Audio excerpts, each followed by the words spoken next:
आज हम लोग को चलना था प्रतिहार, उसको लास्ट करें। 3 पक्ष में संघर्ष हुआ, किसमें किसमें? पाल, प्रतिहार, राष्ट्रकूट। इसमें जीता कौन? प्रतिहार जीता। कारण है कि मुख्य रूप से संघर्ष का एक ही कारण था, कन्नौज पर किसका अधिकार हो। और आपको बताया था अंततः कन्नौज की राजधानी किसने बनाया? प्रतिहार ने बनाया। तो प्रतिहार वंश के संस्थापक कौन है? हरिश्चंद्र। लेकिन वास्तविक संस्थापक नागभट्ट प्रथम। वत्सराज आपको बताया था त्रिपक्षीय संघर्ष में पहली बार भाग ली। उधर याद करो, पाल वंश में त्रिपक्षीय धर्मपाल, आपको याद है। राष्ट्रकूट में पहला ध्रुव, पहला मेन पूछा जाएगा, पहला याद है ना सबको।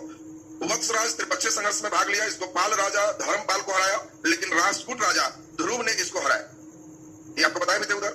इसके बाद हम लोग देखें नागभट्ट द्वितीय, यानी पहला नंबर हो गया हरिश्चंद्र, नागभट्ट प्रथम, वत्सराज और नागभट्ट द्वितीय। नागभट्ट द्वितीय फिर धर्मपाल को हराया, लेकिन आपको बताए थे नागभट्ट गोविंद तृतीय, याद है ना।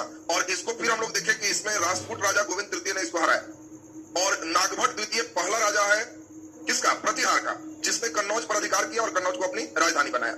यहां तक पिछले क्लास में आप सुन चुके थे, तो हम लोग फिर से एक बार यहां तक पहुंच जाए। पहला नंबर हरिश्चंद्र, दूसरा नागभट्ट प्रथम, तीसरा वत्सराज, चौथा नागभट्ट द्वितीय। अब क्वेश्चन यहां से दे देगा, अभी तो आपको कंफ्यूजन नहीं होगा, नहीं तो परीक्षा में कंफ्यूजन होगा। गोविंद तृतीय ने किसे हराया? चॉइस रहेगा नागभट्ट प्रथम, नागभट्ट द्वितीय, तो उस समय बड़ा कंफ्यूजन होने लगेगा, नागभट्ट प्रथम है कि नागभट्ट द्वितीय। तो बोलिए जल्दी से आंसर कौन होगा? नागभट्ट द्वितीय। मिहिर भोज इसके बाद राजा है, और मिहिर भोज ने अपने आप को कहा कि हम विष्णु के अवतार हैं, और इसके सिक्के पर आदि वराह, आपको याद है विष्णु के 10 अवतार में एक वराह अवतार भी आपको बताया था। वराह मीन्स क्या होता है? सुअर। विष्णु के एक अवतार में हम लोग देखे मनुष्य और वराह का मिश्रण इसके सिक्के पर मिलते हैं, और इसने अपने आप को कहा कि हम आदि वराह। तो आदि वराह की उपाधि किसने लिया? मिहिर भोज ने। इसके बाद जो राजा है इनका नाम क्या है? महेंद्रपाल। तो महेंद्रपाल इसमें एक सिर्फ इंपॉर्टेंट है, राजशेखर इसके राजकवि। और आपसे पूछा जाएगा कि बताओ कर्पूर मंजरी और काव्य मीमांसा, ये दोनों के लेखक कौन है?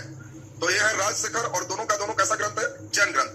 तो आपको पूछा जाएगा, फिर से एक बार देख लीजिए, कर्पूर मंजरी कैसा ग्रंथ है? जैन ग्रंथ। काव्य मीमांसा जैन ग्रंथ, दोनों के रचनाकार कौन है? राजशेखर। और राजशेखर किसके दरबार में? महेंद्रपाल फर्स्ट के दरबार में है। इसके बाद हम लोग देखें महिपाल, और महेंद्रपाल के बाद महिपाल है। इसी के समय अल मसूदी गुजरात आया था। आपसे ये भी पूछा जाएगा कि अल मसूदी किसके समय गुजरात आया? तो महिपाल के समय।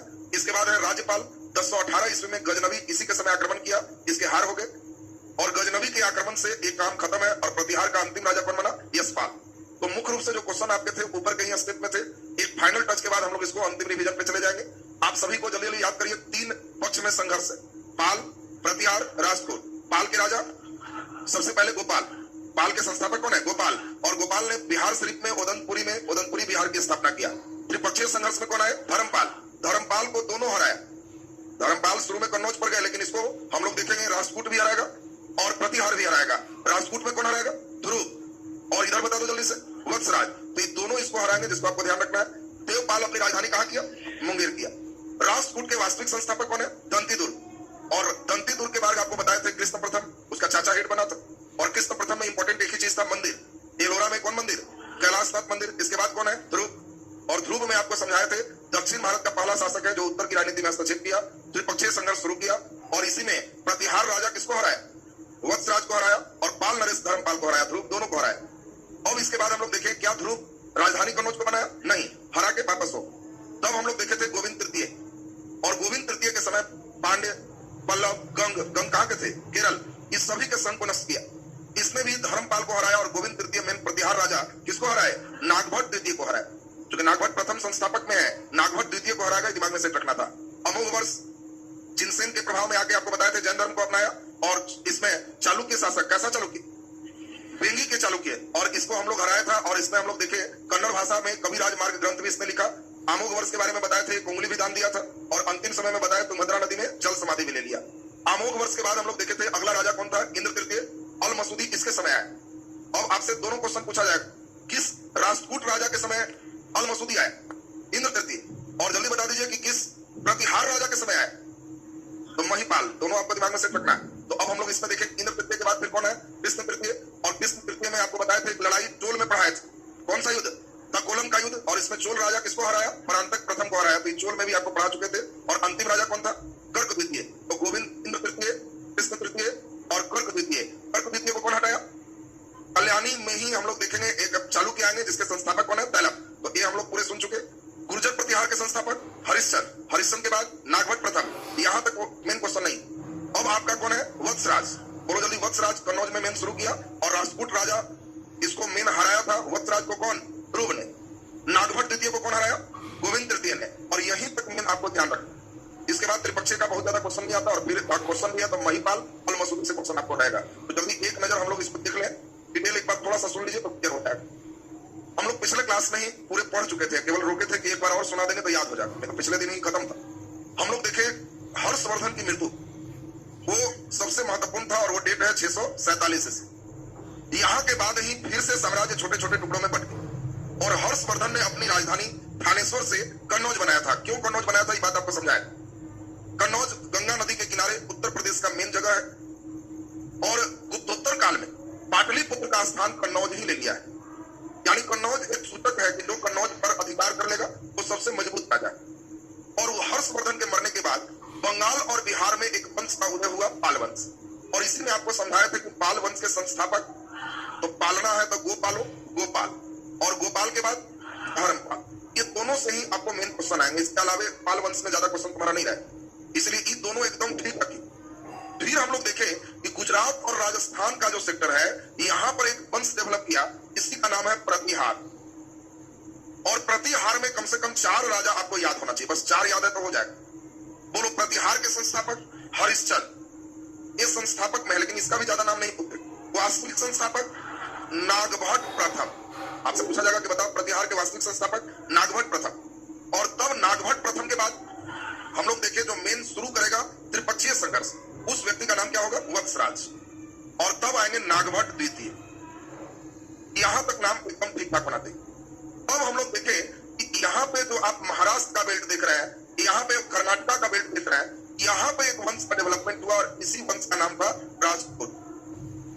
जनरली एक ही चीज था कि जो राजा दक्षिण भारत में होते थे उनकी पूरी एनर्जी दक्षिण में लगता था। अभी तक दक्षिण का कोई ऐसा राजा नहीं हुआ जिसको उत्तर से लेना देना हो। बाकी उत्तर के राजा को दक्षिण से लेना देना था। और इसीलिए राजपूत पहला वंश जो दक्षिण भारत का रहते हुए उत्तर भारत की राजनीति में हस्तक्षेप। और राजपूत के संस्थापक दंती दुर्ग। दंती दुर्ग के बाद इसी का चाचा अभी बताए थे कृष्ण प्रथम।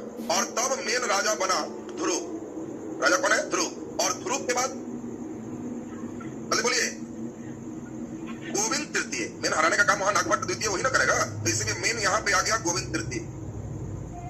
बस ये मेन हमको यहाँ तक ही काम है। आपको प्रश्न सुन लीजिए, पढ़ने के लिए तो सब पढ़ लेना, लेकिन इतना कम से कम एकदम ठीक रखना तो क्वेश्चन बन जाए। अब यहाँ पर जो महत्वपूर्ण चीज है उसको सुने।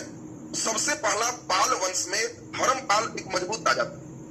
इसी ने विक्रमशिला विश्वविद्यालय की स्थापना भागलपुर में की। और धर्मपाल देखते देखते यूपी के सेक्टर में भी बढ़ गया और यहाँ भी एक कन्नौज में हस्तक्षेप किया। अब धर्मपाल जब कन्नौज में हस्तक्षेप किया तो ये चीज खराब लगा किसको? राजपूत। और इस समय राजपूत का राजा कौन है? ध्रुव। देखिए धर्मपाल और इधर ध्रुव, दोनों धंधा चल रहा। और इधर से पकड़ने वाले कौन हो गए? वत्सराज। ये तीनों पहला राजा है जो त्रिपक्षीय संघर्ष। अब प्रतिहार कह रहा है कि ये मेरा होगा, यहाँ से ही वत्सराज कह रहा है कि मेरा होगा, और तीनों कन्नौज के लिए एक त्रिपक्षीय संघर्ष। ऑब्जेक्टिव आएगा आपको। पहला क्वेश्चन, कौन से पाल राजा पहला थे जो कि इसको शुरू किए? तो जल्दी से आंसर बता दीजिए। पाल राजा में आंसर कौन होगा? धर्मपाल। इसके बाद जल्दी से बता दीजिए कौन से राजपूत राजा हो गए? चलिए बोलिए। ध्रुव। और कौन प्रतिहार राजा हो गए? वत्सराज। इसमें आपको बताए थे कि ध्रुव मजबूत राजा है और ध्रुव वत्सराज को भी हराया और धर्मपाल को भी हराया। तब हम लोग देखे अगला राजा कौन है? गोविंद तृतीय। और गोविंद तृतीय आपको बताए थे कि यह धर्मपाल को तो हराया लेकिन नागभट्ट द्वितीय इसको हराया। और इसीलिए आपको ये दोनों का रिलेशन ध्यान रखना है, गोविंद तृतीय और इधर किसका? नागभट्ट द्वितीय। ये मेन रिलेशन इतना दूर भी ठीक है तो हमें लगता है कि क्वेश्चन आप बना पाएंगे। तो अब आप बताएं त्रिपक्षीय संघर्ष इधर का भी क्लियर है सबका। अब आपको अभी चलना है क्वेश्चन राउंड। पिछले क्लास में चोल आपको पढ़ा चुके हैं, चोलों के बारे में भी कहानी याद है ना सबको? चोल के पहले कौन थे? यहाँ पे पल्लव। यहाँ पे बता दीजिए आप यहाँ जो देख रहे हो राजपूत पहले कौन थे? चालुक्य, आदाबी वाले चालुक्य, याद है सबको? उससे रिलेटेड हम अभी 25 क्वेश्चन, अगले दिन फिर 25 ऑब्जेक्टिव आएगा। 50 में से ही 2 क्वेश्चन आपका रहना। बाकी सुनने के लिए पूरा एक बार पढ़ लेना है, एक बार बढ़िया से कर लिए तो हो गया। 25 फिर एक दिन चलेगा, 50 में आपका इधर सेक्शन खत्म। आज हम लोग सल्तनत पीरियड इस्लामिक फेज की शुरुआत करेंगे। 3 लोगों का क्लास छूटा है, 25 क्वेश्चन चुपचाप धारण के लिए समझ में आना नहीं, क्योंकि जिनका छूटा क्लास करते हैं उनको तो लगभग 60 पहुंचता है, और नहीं करोगे तो फिर 0 हटा रहेगा 6%। जब सेक्शन था, और तब आज शुरू हो रहा है नया सेक्शन सल्तनत पीरियड का, और यहां से भी आप पकड़ लेते हो तो आगे मिडाइवल आपका सही हो जाएगा। तो चलिए फटाफट क्वेश्चन राउंड पे हम चल रहे हैं और क्वेश्चन एक बार देखते हैं कौन कितना बढ़िया से हमको आंसर दे पाते हो। जल्दी जल्दी सुनना है और आपको आंसर देना है, ध्यान दीजिए। किसके द्वारा चोल साम्राज्य की नींव डाली गई? पहला क्वेश्चन है, किसके द्वारा चोल साम्राज्य की नींव डाली गई? कृष्ण प्रथम, राजराज चोल, विजयालय, परांतक। आंसर क्या होगा? विजयालय। इसके पहले भी एक है आदित्य चोल, लेकिन 22 में आदित्य चोल नहीं है, तो आंसर विजयालय हो। बोलो क्लियर है सबका? दूसरा क्वेश्चन, ये कहीं ना कहीं किसी एग्जाम में पूछा हुआ, सभी प्रश्न आपको दे रहा है। उम्मीद है दूसरा क्वेश्चन भी सभी लोग एकदम सही बना दोगे। हाँ, तंजौर का बृहदेश्वर मंदिर किसके शासनकाल में बना? राज प्रथम। एकदम क्लियर है सबका? चलिए तीसरा नंबर क्वेश्चन हम लोग चल रहा है। हमें मालूम है आप 25 में 25 सही करोगे, केवल थोड़ा सा ध्यान देती। चोलों का राज किस क्षेत्र में फैला था? अभी इतिहास और भूगोल मिला दिया गया। चोलों का राज मानचित्र याद है? तो चोलों का राज था विजयनगर में, मालाबार तट पर, होयसल क्षेत्र में, कोरोमंडल तट पर और दक्कन के कुछ भाग। तो आप सभी को बताए थे महाराष्ट्र का बेल्ट यही विजयनगर साम्राज्य बने। इसके बाद मालाबार तट केरल वाले तट को, तो क्या चोल केरल वाले तट पर इधर से थे? आपको याद है चोल इधर से थे, याद आया? और इस तट को क्या नाम देते? कोरोमंडल तट। और इसी को दक्कन का कुछ भाग भी कह सकते हो। सही आंसर कौन होगा? डी। क्वेश्चन कैसे पूछ सकता है तो समझ रहे हैं, इसलिए मानचित्र आपको दिखाया गया था क्लास में ताकि उस स्टेप को पकड़िए। चलिए नेक्स्ट क्वेश्चन हम लोग देखें, एकदम हल्का। चोलों की राजधानी थी, चलिए बोलिए, तंजौर या तंजावुर, ये चोलों की राजधानी है। नेक्स्ट अगला नंबर हम लोग क्वेश्चन देखें। अगला बहुत अच्छा क्वेश्चन है और अगर क्लास किए हैं तो सबका सही भी हो जाएगा। चोल युग किसके लिए प्रसिद्ध था? बोलो जल्दी। चोल युग प्रसिद्ध था धार्मिक विकास के लिए, राष्ट्रकूटों से युद्ध के लिए, ग्रामीण सभाओं के लिए, लंका से व्यापार के लिए। तो आपको याद है चोल का सबसे फेमस चीज ग्रामीण सभाएं और नौसेना का डेवलपमेंट, दो चोल का विशेषता देख पा रहे थे। इसलिए इसका सही आंसर क्या होगा? ग्रामीण सभा। नेक्स्ट क्वेश्चन हम लोग देखते हैं। अगला प्रश्न आपका है, बहुत बढ़िया क्वेश्चन है और उम्मीद है कि सबका सही भी होगा, केवल आप बढ़िया से सही कीजिए। हाँ, ये तो सबका सही हो गया होगा क्योंकि हल्का क्वेश्चन आपके लिए है। इस दक्षिण भारतीय राज्य में उत्तम ग्राम प्रशासन था? आंसर क्या होगा? चोल, क्योंकि आपको चोलों के बारे में दो चीज बार बार कह रहा है, ग्राम प्रशासन में स्वायत्तता और एक नौसेना का डेवलपमेंट। ये दोनों चीज, तो इसमें आंसर आपका चोल हो गया। नेक्स्ट क्वेश्चन अगला नंबर एक आसान प्रश्न है, ये भी सबका सही होना चाहिए। चोल काल में निर्मित नटराज की हास्य प्रतिमाओं की देवाकृति प्रायः है अष्टभुज, षट्भुज, चतुर्भुज, द्विभुज। इस करो क्वेश्चन क्या कह रहा है, एक बार फिर से जरा पढ़ लीजिए, ये सबका सही होना चाहिए। चोल काल में नटराज की जो कांस्य प्रतिमा बनी है, सुन लो जरा, और बचपन वाला सीन याद करो। प्रकाल बॉक्स देखा था ना, उसमें नटराज की एक फोटो जो थी उसमें कितने भुज आए थे? हाथ कितने थे? 2 भुजा था, 4 भुजा था, 6 भुजा था, 8 भुजा था। अरे तुम लोग प्रकाल बॉक्स नहीं देखा था? नटराज वाले जो शंकर जी थे उसको कितने भुजा थे? 8 भुजा था। दुर्गा काली जी तुमको याद आ रहा है, कितने भुजा? 4 भुजा। आंसर चतुर्भुज। और ध्यान दीजिए चोल काल में जो नटराज की कांस्य मूर्ति थी वो 4 भुजाओं वाली है और आंसर क्या होगा? चतुर्भुज। नेक्स्ट अगला नंबर, उम्मीद है कि सब लोग सही होगा। 72 व्यापारी किसके शासन काल में भेजे गए थे? जल्दी बताओ। 72 व्यापारी चीन में किसके कार्यकाल में भेजे गए थे? तो कुल्लो तुंग, याद आया? 72 रिप्रेजेंटेटिव कुल्लो तुंग ही भेजा। इससे सही आंसर कौन हो गया? कुल्लो तुंग। तो ये कुल्लो तुंग आपका सही आंसर हो गया। नेक्स्ट अगला नंबर हम लोग क्वेश्चन चलेंगे। 10वां नंबर प्रश्न हम लोग पहुंच गए हैं और ये तो तुरंत आप आंसर मार दोगे। क्वेश्चन है, दक्षिण भारत का कौन सा राजवंश अपनी 9 शक्ति के लिए प्रसिद्ध था? बोलिए जल्दी से। 9 शक्ति के लिए फेमस कौन था? चोल। तो आंसर कौन हो जाएगा? चोल 9 शक्ति के लिए फेमस था। सही आंसर आपका ये हो गया। अगला नंबर क्वेश्चन हम लोग जरा नेक्स्ट देखें। अब ये आपका बहुत अच्छा प्रश्न है और इसको ठीक से हम लोग सुनेंगे। क्वेश्चन है, किस राजवंश के शासन काल में शासक अपने शासन काल में ही उत्तराधिकारी घोषित कर? बोलिए। तो चोल की भी एक खासियत थी कि अपने शासन काल में ही बोलते थे कि हमारा फलाना बेटा राजा बने, और वो अपने शासन काल में ही उत्तराधिकारी घोषित करते थे। ये आंसर ये भी चोल हो गया। अगला नंबर, अब क्वेश्चन थोड़ा सा अच्छा आएगा, उसको थोड़ा सा सुनिए बढ़िया से। क्वेश्चन पर जरा गौर करिए क्या कह रहा है और पढ़िए बढ़िया से। क्वेश्चन है, चोल शासक में बंगाल की खाड़ी को चोल झील का स्वरूप प्रदान कर दिया हुआ कौन? फिर से सुनो, आप सभी को क्वेश्चन का अर्थ कुछ क्लियर हो रहा होगा। अर्थ क्या कह रहा है उसको सुनिए। ये बंगाल की खाड़ी है और कहता है किस राजा के समय श्रीलंका पूरा जीत गए, ये पूरा जीत गए, किनारे से पूरा जीत गए, और लग रहा है कि बंगाल की खाड़ी तो उसका झील है। बात समझिए, बंगाल की खाड़ी तो उसका झील है। कौन सा राजा है? तो आपको पूरा का पूरा यहां तक पहुंचने वाला मेन राजा कौन है? राजेंद्र प्रथम। राजा नौसेना का डेवलपमेंट खूब अच्छा किए, राज राजा श्रीलंका जीता कि नहीं जीता? जीता श्रीलंका, लेकिन पूरा नहीं जीता, उत्तरी भाग जीता है। बात समझ ना, राज राजा श्रीलंका का उत्तरी भाग जीता है। आपको राजेंद्र प्रथम में याद होगा, इसकी राजधानी चेंज हो गई थी और गंगई कोंड चोलपुरम हो गया था तंजौर से।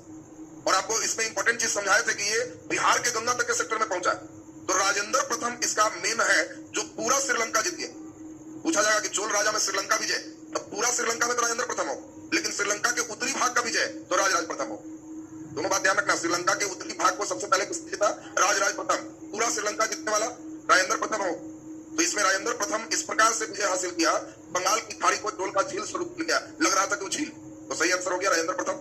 अगला क्वेश्चन पे गौर करें, बहुत बढ़िया आप लोग बना रहे हैं। अब थोड़ा सा केवल आप ध्यान देते जाए कि सब सही हो जाए। और हाँ, अभी सुनने इसलिए एकदम टनाटन आप लोग हैं। हाँ, गंगई कोंड चोलपुरम की स्थापना किसने किया? जल्दी बोलो, गंगई कोंड चोलपुरम की स्थापना किसने किया?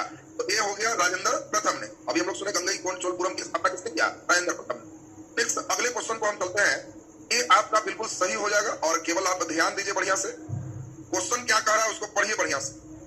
किस चोल राजा ने जल सेना प्रारंभ की? जल्दी बोल दीजिए, किस चोल राजा ने जल सेना प्रारंभ किया? तो अभी आपको सिखाया कि स्टार्टिंग करने वाला राज प्रथम, विस्तार करने वाला राजेंद्र प्रथम। तो इसलिए सही आंसर यहाँ पे प्रारंभ का है राज प्रथम, सही आंसर होगा। अगले नंबर पर हम लोग चले, 15वां क्वेश्चन पे आप पहुंच गए। अब इसको बढ़िया से पढ़िए, क्वेश्चन क्या कह रहा है और तब आंसर करना है आपको। क्वेश्चन क्या कह रहा है, चोल राजाओं में किस एक ने सिलोन, सिलोन समझते हो?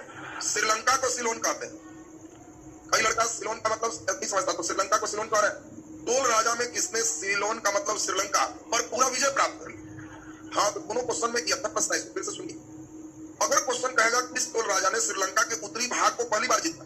राज प्रथम हो, लेकिन किस चोल राजा ने पूरा श्रीलंका पर विजय प्राप्त किया? तो राजेंद्र प्रथम होगा और सही आंसर यहाँ आंसर राजेंद्र प्रथम हो। पूरा श्रीलंका का जब भी होगा तो राजेंद्र प्रथम हो, श्रीलंका के उत्तरी भाग रहेगा तो आंसर राज प्रथम होगा। है आंसर आपका बिल्कुल क्लियर स्पष्ट है इसमें। अब अगला नंबर हम लोग चले, तो नेक्स्ट आपका क्वेश्चन है, अब 15 क्वेश्चन आपके हो चुके हैं, 16वां नंबर हम लोग देखें। अब आपका उम्मीद है कि सब लोग सही करेंगे। क्वेश्चन सुनिए जरा बढ़िया से। चालुक्य वंश का सबसे महान राजा कौन था? जल्दी बोलिए। वेरी गुड, आपको याद है चालुक्य वंश का सबसे महान राजा पुलकेशिन द्वितीय था, तो सही आंसर यहाँ पुलकेशिन द्वितीय सी हो गया। अगले क्वेश्चन में अगर हम लोग चले तो जरा ध्यान दीजिए, इसमें अच्छा प्रश्न है और इसको उम्मीद है कि सब लोग सही भी करोगे। किस वंश द्वारा महिलाओं को प्रशासन में उच्च पद प्रदान किए जाते हैं? जल्दी बोलो, महिलाओं को प्रशासन में उच्च पद। तो एक तो आपको याद होगा मौर्य काल, मौर्य काल में भी प्रदान किए जाते थे, लेकिन चॉइस में मौर्य नहीं। आपको याद है चंद्रगुप्त मौर्य की अंगरक्षिकाएं महिलाएं होती थी। और दूसरा वंश है चालुक्य, ये चालुक्य भी महिलाओं को उच्च पद प्रदान करते थे। तो मौर्य और चालुक्य दोनों ध्यान रखना, तो महिलाओं को प्रशासन में प्रदान करते थे। अगला बहुत हल्का क्वेश्चन है, चालुक्यों की राजधानी कहाँ थी? तो आपको बताया कि चालुक्य की 3 शाखा, एक कहा बतापी, दूसरा बेंगी और तीसरा कल्याणी। ये चालुक्यों की राजधानी बतापी है। बतापी किस राज्य में? अली बोलिए, कर्नाटक में। है ना जी, बतापी किस राज्य में? कर्नाटक में। तो कभी कभी बतापी से भी रिलेटेड क्वेश्चन आपको पूछ देगा। अगला नंबर क्वेश्चन, उम्मीद है कि आप अगर सुने हो तो बिल्कुल सही करोगे। और सुन लीजिए क्वेश्चन को जरा बढ़िया से, क्वेश्चन पर जरा ध्यान दिया जाए। क्वेश्चन है, दक्षिण भारत का प्रसिद्ध तकोलम का युद्ध किसके बीच हुआ? जल्दी बोलिए। तो तकोलम में आपको याद है चोल और राजपूत। अच्छा, हारा कौन था? हारा कौन था? चोल। चोल हारा है। तकोलम से ही चोल की प्रतिष्ठा कमी। और इस समय चोल का राजा कौन है? कौन? अच्छा, और राजपूत का? जल्दी बोलिए। कृष्ण तृतीय। तकोलम में आपको भी दोनों में आपको क्लियर किए थे। तो तकोलम की लड़ाई देखो इंपॉर्टेंट है, ज्यादातर उस समय भी बताए थे, वंश वाइज आपको चलेगा। और चोल वर्सेस कौन हो गया? राजपूत। इसके बाद हम लोग चले नेक्स्ट क्वेश्चन की ओर। अगला प्रश्न आपका है, ये बहुत अच्छा क्वेश्चन है और मुझे मालूम है गलती भी हो, देख लेते हैं। क्वेश्चन पढ़िए, चोल साम्राज्य का अंत किसने किया? बोलो जल्दी। चोल साम्राज्य का अंत किसने किया? तो आपको याद है गजनवी उत्तर भारत में हमला किया है और चोल दक्षिण में, और दक्षिण का अभियान गोरी भी नहीं कर पाया। और बख्तियार खिलजी बंगाल बिहार के हिस्से में गया। और चोल का अंततः किसने शासन समाप्त किया? तो आंसर कौन होगा? मलिक काफूर। आगे पढ़ोगे अलाउद्दीन खिलजी, और खिलजी के समय मलिक काफूर की कहानी आएगी। दक्षिण के विजय अभियान चलेंगे और मलिक काफूर ने चोलों का साम्राज्य अंततः चला। तो हम लोग इसमें सही आंसर किए मलिक काफूर। अगला नंबर क्वेश्चन, ये उम्मीद है कि सबका सही हो जाएगा, केवल ध्यान दीजिए आप ठीक से। क्वेश्चन पर जरा गौर करेंगे। वेनसोंग ने पल्लव राजवंश के किसके शासनकाल में कांची का भ्रमण किया? जल्दी बोलिए। वेनसोंग कांची किसके समय घूमा? तो आपको बताया था कि वेनसोंग बहुत तेज था, जो जितना था उसके यहाँ पहुंचता, और बताए थे उत्तर भारत में किसके दरबार में? हर्षवर्धन। फिर आपको बताया था कि जब वो चालुक्य के पास आया तब पुलकेशिन द्वितीय, याद ना? और फिर पुलकेशिन द्वितीय को मारा कौन? नरसिंह वर्मन प्रथम की द्वितीय, नरसिंह वर्मन प्रथम, और नरसिंह वर्मन प्रथम के समय वेनसोंग वहां भी गया। तो वेनसोंग के तीनों जगह सुन लीजिए। पूछेगा वेनसोंग उत्तर भारत में तो हर्षवर्धन, वेनसोंग चालुक्य में पुलकेशिन द्वितीय, और वेनसोंग पल्लव में नरसिंह वर्मन प्रथम। तो ये वेनसोंग की यात्रा भी हम लोग देखिए। अगला नंबर प्रश्न बहुत बढ़िया प्रश्न है, और ये क्वेश्चन का एक के लिए रखे हैं। आपको अगर समझ में आ जाए तो मतलब आप कहानी बहुत अच्छा से सुने, और अभी इतना जल्दी जल्दी आंसर बोल रहे हो उतना जल्दी नहीं कर पाओगे। तो समझो पहले क्या कह रहा, सुनिए पहले तुरंत जो आंसर देने वाले रहते हैं उन लोग के लिए यही सब ब्रेक गाड़ी। और इसमें नेचर पर सब लोग ध्यान दीजिए, सब लोग सुनेंगे, एकदम बोलना बंद कीजिए, पहले समझेंगे। दो कथन है, कथन एक और कथन दो, या एक कथन एक कारण। अब इस लाइन को आपको पढ़ना है और नीचे वाला लाइन को भी पढ़ना है। अगर ऊपर वाला लाइन गड़बड़ है तो उसमें आंसर डी लगाना है, नीचे पढ़ने की जरूरत नहीं है, दोनों गलत नहीं होता है। अगर नीचे वाला लाइन गड़बड़ है तो आंसर सी लगाना। फिर से सुनेंगे, ऊपर वाला लाइन गड़बड़ है तो डी, और नीचे वाला लाइन गड़बड़ है तो सी।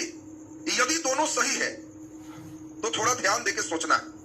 अगर दोनों रिलेटेड है, नीचे के कारण ऊपर है तो आंसर ए हो, और अगर दोनों अलग अलग है तो आंसर बी हो। फिर से सुनोगे, कथन कारण वाला क्वेश्चन तो भाग्य बनाओ कि नहीं दे रहा, ये भी गारंटी नहीं कि नहीं देगा। बात समझिए, 4 चॉइस कहीं भी है तो दे सकता है। बीपीएससी बैच में निश्चित है, उनको 5 चॉइस है, देने देगा। बाकी दरोगा है, चाहे और नहीं कोई परीक्षा है, तो ये निश्चित नहीं कि तुमको नहीं देगा, ऐसा दे सकता है। और इसके लिए एक बार हम फिर से सुना रहे हैं, उस पर बात पे गौर करिए। कई लड़का पहली बार परीक्षा हॉल में सब पढ़ेगा तो चॉइस ही पढ़ते रह जाए, और उसको लगेगा क्या कह रहा है, उसको समझ में नहीं आ रहा। इसमें अगर कथन और कारण करके आपको अगर क्वेश्चन दिया हुआ है तो आपको एक जो बात बोल रहे हैं उसको सुनेंगे। साधारणतः परीक्षा में यही चॉइस रहता है, ये फिक्स है। कभी कभी बदलता है तो एक बार देख लेना है कि वही है कि नहीं। तो इसमें आपको करना क्या है, ऊपर भी पढ़े नीचे भी पढ़े। अगर ऊपर गलत लगा तो नीचे मत पढ़े, दोनों गलत नहीं हो सकता, डी लगाए। अगर लगता है ऊपर सही है नीचे गलत है तो सी लगाए। दोनों सही है तो देखना है कि क्या नीचे वाला के कारण ऊपर है, रिलेटेड बात है तो ए लगाए। अगर बिना रिलेटेड बात है, अलग अलग है तो बी लगाए। एक बार बोल रहे हैं, सुनेंगे जरा बढ़िया से, फिर आप बोल देंगे तो चॉइस याद हो जाएगा। और कथन और कारण का प्रश्न एकदम हमेशा सही हो, आप दोनों पढ़ेंगे, ये तो लाइन समझ। और सुनिए ठीक से, बोलना क्या है, ऊपर गलती डी मारे नीचे गलती सी मारे, बड़ा आराम है। ऊपर गलती डी मारे और नीचे गलती सी मारे, और दोनों सही तो ठीक से सोचे, ये भी मत मारो। दोनों सही तो ठीक से सोचे, रिलेटेड बात है तो ये मारे, बिना रिलेशन डी मारे। फिर से सुनेगा, एक बात समझ लो फिर से, और तभी सब परमानेंट हो जाएगा। परीक्षा में कथन देखोगे तो मुस्कुराओगे कि पेपर ऐसी क्लियर है। ऊपर गलती डी मारे नीचे गलती सी मारे, दोनों सही तो ठीक से सोचे, रिलेटेड है तो ये मारे, बिना रिलेशन डी मारे। बोलो जी, दिमाग में आया सबको? जल्दी बोलो, ऊपर गलती डी मारे नीचे गलती सी मारे, और दोनों सही ठीक से सोचे, रिलेटेड बात है ए मारे, बिना रिलेशन डी मारे। अब तुम समझते हैं परीक्षा वाला कितनी फटाफट स्पीड है। अब पढ़ो, अब आंसर बोलो।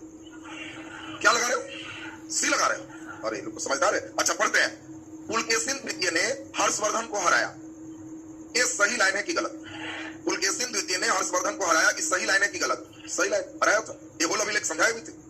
नीचे है पुलकेशिन द्वितीय के लिए है शब्द वह, यहाँ इसके लिए वह है सर्वनाम। वह उत्तरी भारत में अपने राज्य का विस्तार करना चाहता था, सही है। उत्तर भारत में विस्तार सिर्फ एक वंश करना चाहता था, कौन? राजपूत, बाकी कोई नहीं। और इसीलिए वो विस्तार करना नहीं चाहता था, हर्षवर्धन नीचे विस्तार करना चाहता था, इसके सीमा को आगे बढ़ने से रोक दिया। इसीलिए नीचे गलती हो और नीचे गलती सी मारो तो आंसर सी, पढ़ने का भी जरूरत नहीं। बात समझ लीजिए, ये तो हम समझते हैं। देखो कई लड़के कथन और कारण अक्सर कंफ्यूज बहुत ज्यादा रहता, और ये भाग्य अच्छा रहेगा तो इस टाइप के 3-4 क्वेश्चन दे देगा, इसको अच्छा भाग्य माना जाता है। तुम ही मत मान के चलो कि पहले नहीं पूछा है तो नहीं, कंपटीशन है, अभी भी कोई चमत्कार कर, तुम उसके लिए बाद में चिल्लाते रहो, रोड जाम करते रहो, उसको तो करना करते। बात समझ लो, तुम अपने जानता हो तबियत तैयारी एकदम क्लियर रहो, क्या हमारा किसी में रहेंगे तो हम फिट है। तो बताओ ऐसे क्वेश्चन का भी आंसर क्लियर है कि लास्ट डिवीजन ऊपर गलती बोलेगा, उधर से कसके ऊपर गलती डी मारे नीचे गलती सी मारे, दोनों सही ठीक से सोचे, रिलेटेड बात ए मारे, बिना रिलेशन बी मारे। ये तो क्लियर हो गया सबका। अगला नंबर हम लोग चल रहे हैं, 23 नंबर क्वेश्चन आपके पास पहुंच गया 23, और ये उम्मीद है कि सबका सही हो जाएगा। जल्दी से बोलो, किस पल्लव राजा ने वातापी कुंड की उपाधि धारण किया? इस पल्लव राजा ने वातापी कुंड की उपाधि धारण किया। नरसिंह वर्मन प्रथम पुलकेशिन द्वितीय को मारा था और इसी ने वातापी कुंड की उपाधि धारण किया। याद आया सबको? इसी नरसिंह वर्मन प्रथम के समय वेनसोंग पल्लव के शासनकाल में घूमने आए। तो क्लियर है सबका? अब हम लोग नेक्स्ट स्टेप को देखें। 24 ऑन क्वेश्चन है, ये सब लोग तुरंत बता दोगे, इसमें भार नहीं है, ये सभी लोग तुरंत बता दोगे। जल्दी आंसर कर दीजिए। त्रिदलीय संघर्ष के दौरान अंतिम रूप से कौन सा वंश विजेगा? जल्दी बोलिए। तो आप आंसर क्या जान रहे हो? प्रतिहार, क्योंकि पाल, प्रतिहार और राष्ट्रकूट है, अंतः विजय किसका है? प्रतिहार का। सही आंसर प्रतिहार है। अब हम लोग लगभग लास्ट सेक्शन पहुंच गए हैं, 2 प्रश्न आपके लिए और है, तो 25 हो जाएंगे। 1 3 और 25 के दक्षिण भारत वाला जितना दुख वाला है उससे क्वेश्चन बन जाएगा। तो अब जरा हम लोग ध्यान दे दीजिए।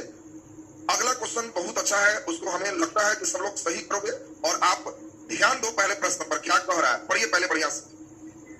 धर्मपाल को हराने के बाद, सुनना बढ़िया से, धर्मपाल को हराने के बाद प्रतिहार शासक नागभट्ट द्वितीय, हटभट्ट नागभट्ट द्वितीय किस राष्ट्रकूट शासक से पराजित हुए? याद है गोविंद कृष्ण और कहा कर रहे थे हट, तो आंसर गोविंद के।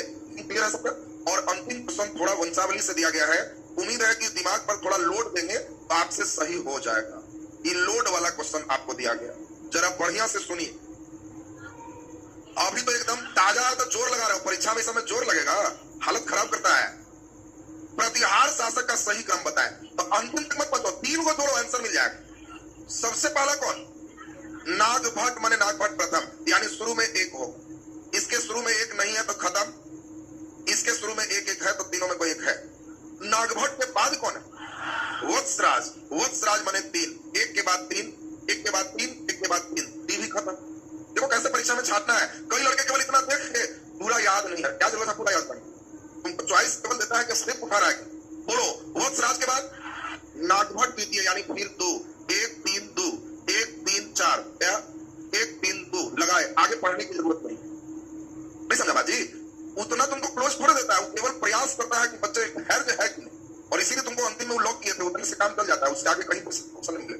तो अब आप सुन लीजिए, अब यहाँ से 25 क्वेश्चन आपको और चलना, तो 25 और में निश्चिंत हो जाएंगे। यहाँ अब हमारा जो सबसे टफ जोन था ये क्लियर हो। तो चलिए अब हम लोग मध्यकाल की भूमिका को अब आगे बढ़ाएंगे। अब आगे का क्लास हम लोग मध्यकाल वाला बढ़िया से सुनने का काम करेंगे।